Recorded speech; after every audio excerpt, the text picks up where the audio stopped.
What's up, guys? I'm Nobody Special, and there's a couple of new developments in the Evergrande fiasco going on in China today. But first, by a show of hands, who wants to buy a bank from Evergrande?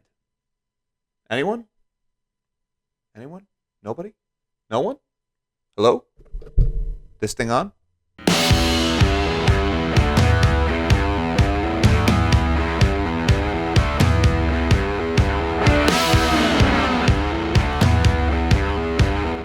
Thank you for joining me. I'm Jack Gamble, and I'm Nobody Special. And the story going on at China Evergrande continues to get worse. The embattled Chinese property developer looks like is scheduled to miss another bond coupon payment, thus screwing their investors even further.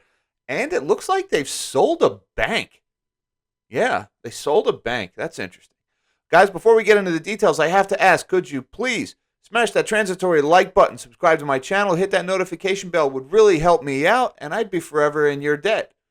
All right, with that, let's get into the story. We're going to shrink my big fat melon of a head. And look at this headline. China Evergrande to sell $1.5 billion stake in Chinese bank as it faces another bond interest payment. Now, let me ask you a question if you're watching this video. Would you buy a bank from these people? Think about it. If you tried to buy an apartment or a house from these people, you got screwed. If you bought a bond from these people, you got screwed. If you bought shares in this company, you got screwed. And now someone wants to buy a bank? Can you imagine the mess in the books at that bank? Look at what they've done with their own books at Evergrande, and look what they've done to their employees, their contractors, their suppliers, their customers. My God, can you imagine what that bank looks like when you do a deep dive on the finances? Can you imagine the stink of it all? And somebody is buying that for $1.5 billion. Who in their right mind could possibly be buying that? Well, let's do a little bit of reading and see. Maybe we can find out who it is. We're going to zoom in a little bit here. All right. So, in a filing to the Hong Kong Exchange on Wednesday, Evergrande said it will sell the 1.75 billion shares it owns in Shengjing Bank to the Shengjing Finance Investment Group at 5.7 yuan per share. Okay, the Shengjing Finance Investment Group. I apologize if my pronunciation is off. I don't get out much. The property giant, which is besieged by its huge $300 billion debt that we know of, has been struggling to raise funds as it faces another bond interest payment deadline on Wednesday. More on that later. Markets are closely watching to see if the firm will meet its 47.5 interest payment. And I should point out that they've already missed their $83.5 million coupon payment last week on its offshore bonds. So I want to scroll down here, and here it is. Here is the key word, all right? Ahead of another interest payment deadline, Chinese developer Evergrande announced it will be selling off a 1.5 billion yuan stake in Shengjing Bank to a state-owned asset management firm. And there it is, folks. There you have it, a state-owned asset management firm. And if you saw my video yesterday, you know that when a state-owned enterprise buys your worthless assets, we have a term for that here in America. That's called a bailout. And that's exactly what that is. This Shengjing Finance Group buying this bank. My God, a bank run by Evergrande or owned by Evergrande. I cannot imagine what goes on in that outfit. But when a state-owned enterprise buys up that asset for $1 billion, folks, that's a bailout. That is the Chinese government buying worthless assets, taking all the risk, and taking all of the bad, worthless assets and all of the debt, giving Evergrande cash. It's a Chinese government bailout, folks. It's exactly what that is. And no matter what the talking points that come out of the Communist Party are, and how they, I talked about yesterday how the Chinese central banker was making this joke about the West and how we don't have to buy assets here in China like they do in the West. That's exactly what they did. The Chinese government just bought a worthless asset from Evergrande to give them money to pay their debts. Okay, that is a bailout. All right, and think about it. Who else would buy a bank from these people? My God, these are the least trustworthy people on the planet, all right? I would assist an exiled Nigerian prince with the repatriation of funds before I would buy a bank from Evergrande, all right? I would buy a stake in the Brooklyn Bridge from a guy I met just outside a phone booth before I would buy a bank from Evergrande, all right? I would click on a link from a sketchy email in my inbox about sexy singles in my area that want to meet before I would buy a bank from Evergrande. This is about the most crooked organization in the world you could possibly deal with. And they're selling a bank. The only people that would buy it is the Chinese government. And that's what's going on. This is a bailout. All right, enough on that topic. The next thing I want to point out, again, shrinking my big fat melon of a head, is I want to point to this article.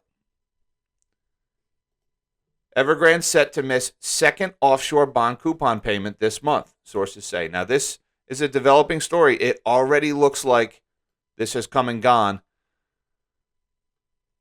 Let's zoom in a little bit here. Some Evergrande bondholders had not received coupon on Wednesday. Now, remember, coupon is the interest payment on a bond. When you hear coupon, we're not talking about 20 cents off Goya beans. We're talking about the interest payment on your bond, okay? Some Evergrande bondholders had not received their coupon on Wednesday.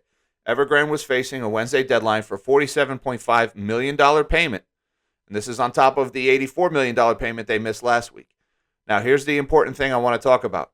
We're talking about offshore bondholders here.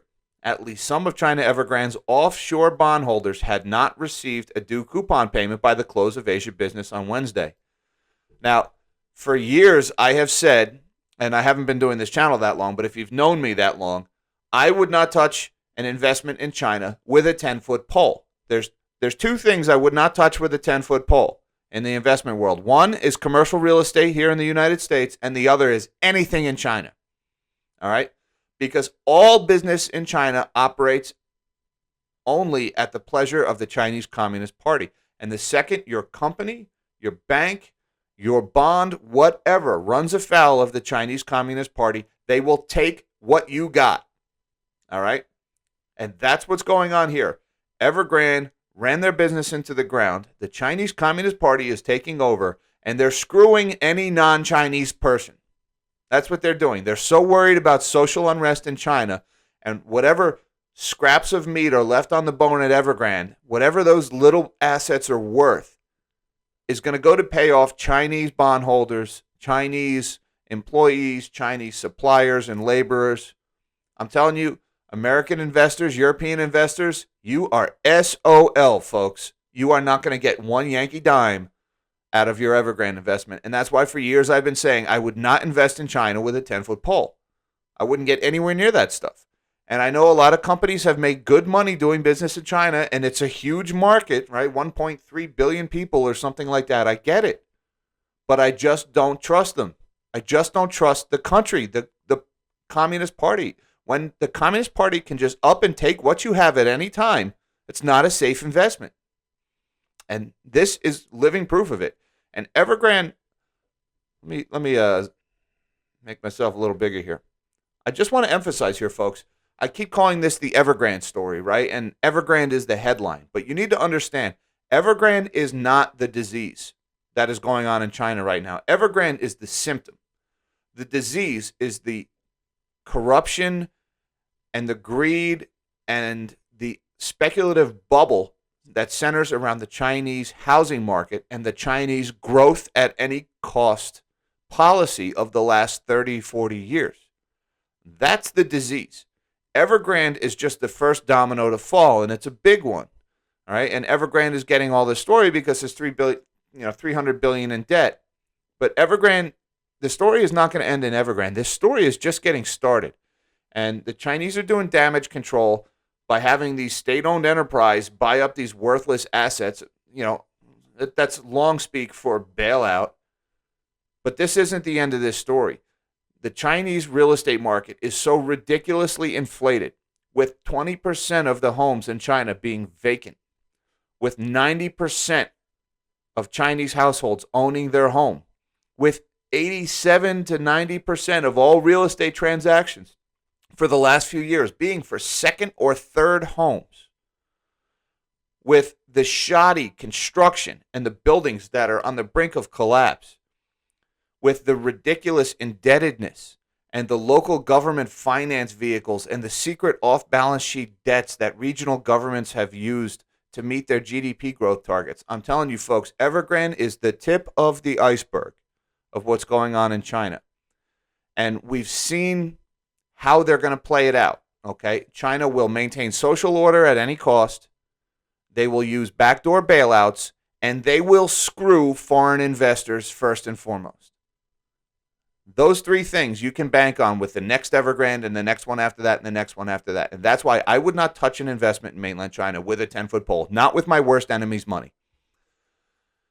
Anyways, folks, that's all I got for this one. I just wanted to give this update. So again, Evergrande further in debt. They missed another bond payment. And again, these are interest-only payments. This is not their debt getting any smaller. They sold their bank to the government. So the government is bailing them out. And there's obviously more to come. And now, just one last thing I want to add. They have not yet defaulted officially. They are in their 30-day grace period, right? That started last week on that $84 million payment that they missed. And now we have another 30-day grace period that they've entered.